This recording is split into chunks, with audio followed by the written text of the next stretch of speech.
Hello everybody and welcome back to the channel and welcome back to Black Ops Cold War.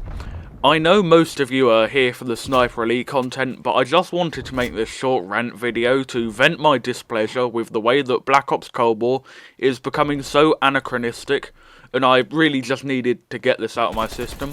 So without further ado, let's get into this.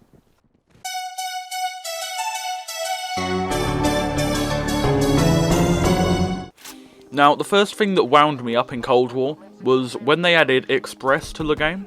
Now, I'm not going to be talking about how Express doesn't work as a map in Cold War in terms of gameplay flow and stuff, because that's something for another video, but I will be talking about how incredibly anachronistic it is.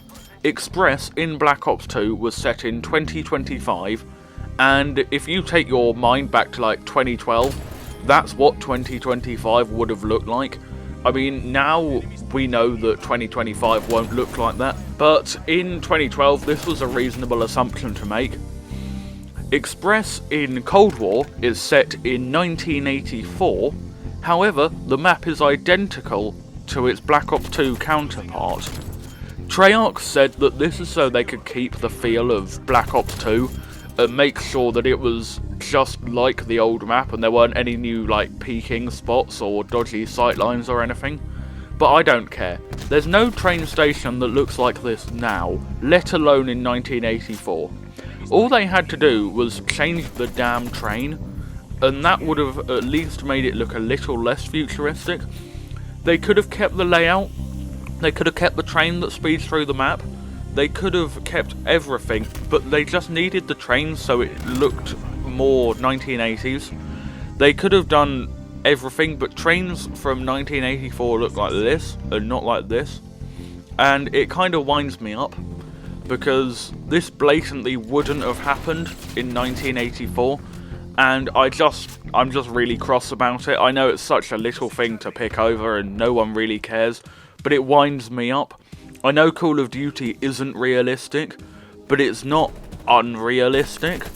I mean, sure, if you're hit, you can hide behind a corner and breathe really heavily and then you're alright again. But it shouldn't be like this. And another anachronism that annoys me is the new sniper rifle.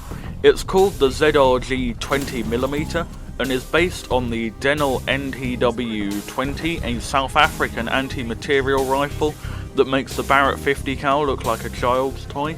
However, the NTW was designed 11 years after the events of Cold War.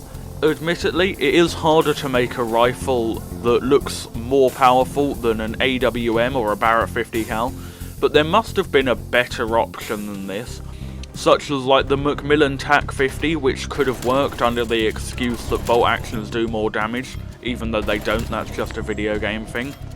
Or hell, they could have gone really old school and put something like a Boys Mark 1 anti-tank rifle, which would have been very different, as anti-tank rifles are a medium of destruction rarely explored in video games, or even wider media like books and movies. It just really annoys me that everything is so out of place. Now, anachronisms can work in the right context. For instance, in GTA San Andreas, there was a car called the Bullet, and it was based off the 2005 Ford GT. However, GTA San Andreas was set in 1992, but it's easy to imagine that Ford could have made a Ford GT in 1992. It wouldn't have looked out of place, and as a result, the Bullet in GTA San Andreas is an anachronism that works. It fits in the timeline, and it doesn't outstep it.